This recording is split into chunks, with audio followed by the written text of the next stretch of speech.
I have heard rumors of that type of thing, and ultimately we have to remember, and I talk about that a lot in the lectures and things that I do, is there's a big difference. When you're on TV, it's entertainment.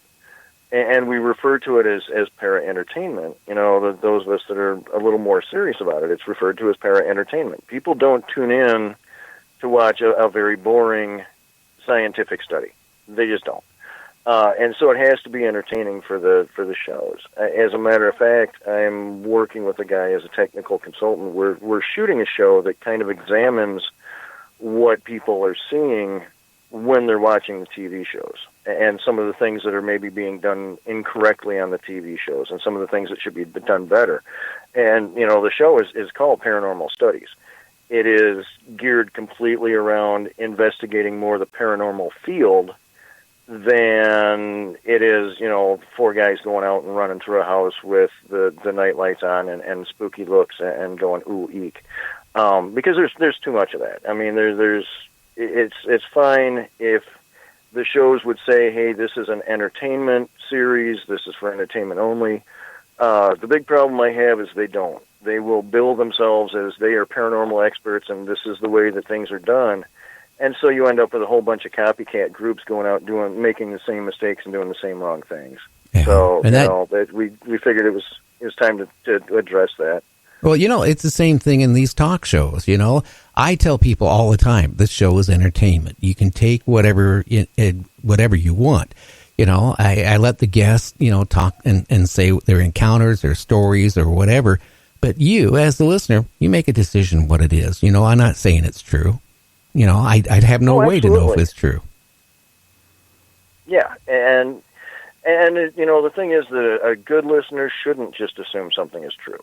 You know, do some research, do some homework, look at things a little bit different way. And that's really why I started the PRI, was because it was like, you know, people have been investigating kind of the same way for a very long time, you know, since, and I can say this because I'm not saying it in a derogatory manner, but since ghost hunters started, really the methodology of paranormal, you know, of ghost hunting hasn't changed very much on TV. I mean, it's always kind of the same sort of pattern.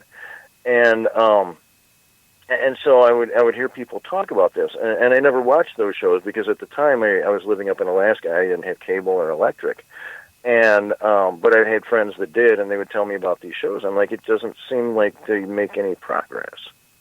They don't. And they said, well, what do you mean progress? And I'm like, they're not answering anything. You know, you can get 10,000 EVPs, and you're still not going to explain what an EVP is. Oh, you're so right. Hey, Dan, our time is almost up here. How can they find you? Do you have a website or anything for your group? I have a website. It's Paranormal Research Institute, both .com and .gov. We own both those. They'll link together. And I'm also on Facebook, Paranormal Research Institute on Facebook. And if they want to get hold of me, the best way is probably through email at paranormalresearchinstitute.gmail or at gmail.com. Well, Dan, next time you call, I want a margarita, okay, with no salt. Oh, have a good night, we Dan. do craft cocktails, man. Yeah. Good night. You take care, my friend. See ya. You do the same. Thank you. Good night. You know, that's true. You know, ghost hunting hasn't changed, has it? No, and he brought up a good point. I mean, if they're still doing the same thing, same procedure 20 years ago, what's the point other than for entertainment purposes or for your own self-indulgent thrills? And he's got the right idea. What are EVPs? What's causing them? Where are they coming from? That should be the next step in the evolution of research. Yeah, and try to trace actually where they're coming from, you know, be it if you're in a building, a warehouse, or even at a cemetery, you know. That's the whole thing. The things haven't changed in the last 20, 30 years. I mean, before it was like you would take a tape recorder out, reel to reel, or a cassette, and you'd go into a cemetery and you'd try to, you know, get some of these sounds. And then digital came in, and then the people claimed that digital was more accurate than the recorded. But then you got those people that would say, no, the recorded media is more accurate for picking up, you know, these sounds than digital. But yet, you know, they really haven't changed much. Infrared cameras, stuff like that That's been around forever, and they're doing pretty much the same thing. The things that I don't understand is like somebody, like the quarters dropping from the ceiling, or, things moving around, or, the banging in the walls and things like that. That's where is it coming from? How could energy bang the walls? That's what causes that? That's the type of stuff I want to know. I agree 100%. And unfortunately, a lot of it has to do with TV. And like he said, a lot of these teams, they copy what they see on TV. And it's pretty much a hamster in a wheel spinning around going nowhere instead of progressing. At least him and his team are out there trying to different approaches to try to get some answers anyway, scientifically. Well, it's different anyway. You can say that. So, but, I can honestly say I've never been out on a ghost tour. The closest I ever did is I took a digital recorder down to a cemetery. It goes back to 1860s, 1870s one time. And, I thought I got something, but I didn't. But, it was still scary.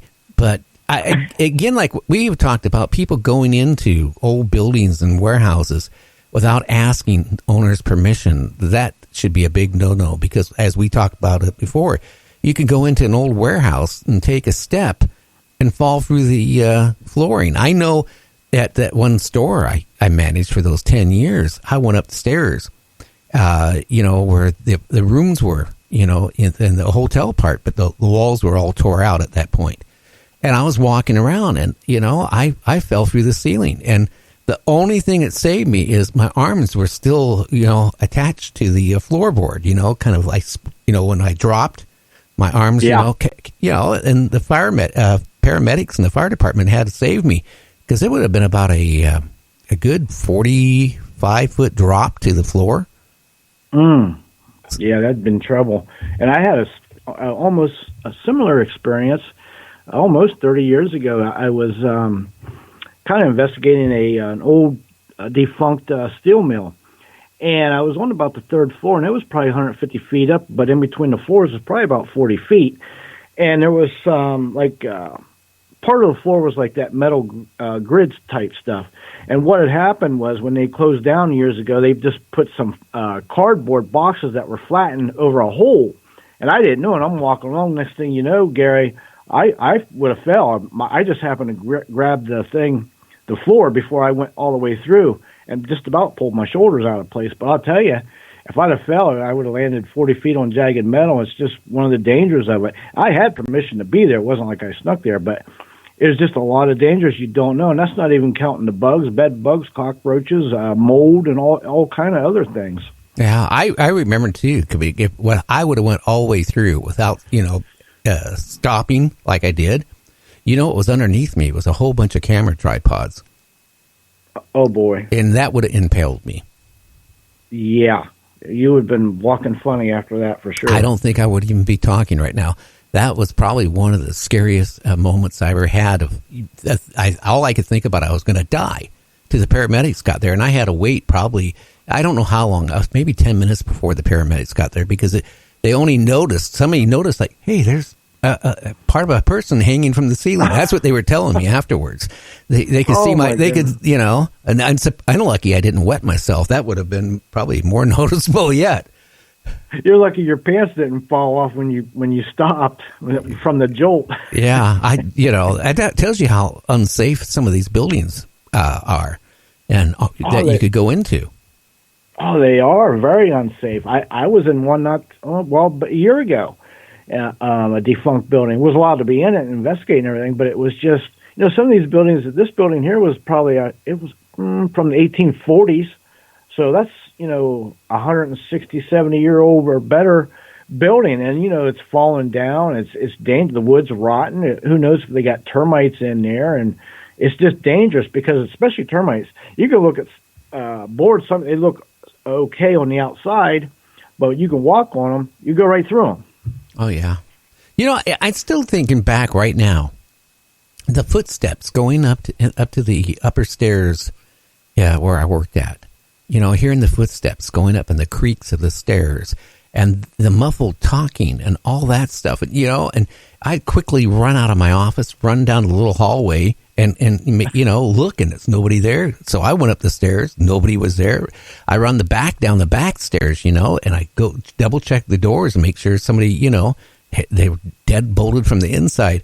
I tell you, it's got on my nerves because I had to be there late at night to clean sensors on these digital cameras. I couldn't do it during the day because air movement. I had to have the air conditioning and all that stuff shut down for a good hour, before I could even do any of those cleaning.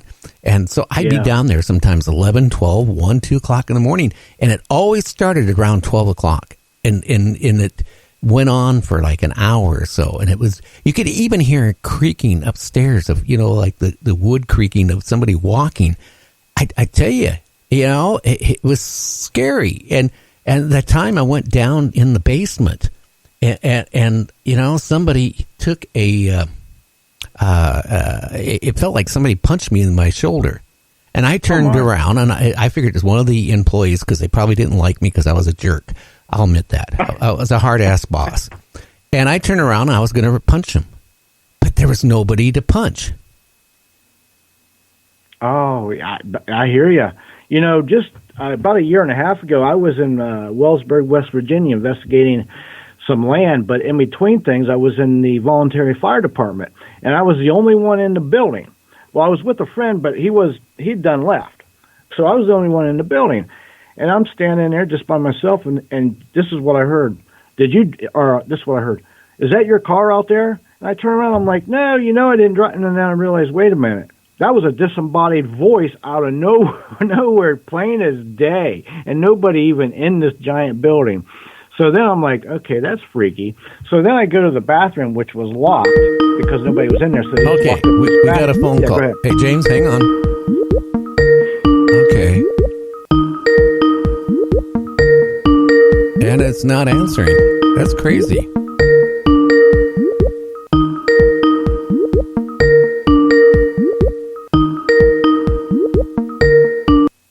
Okay. Well, hi.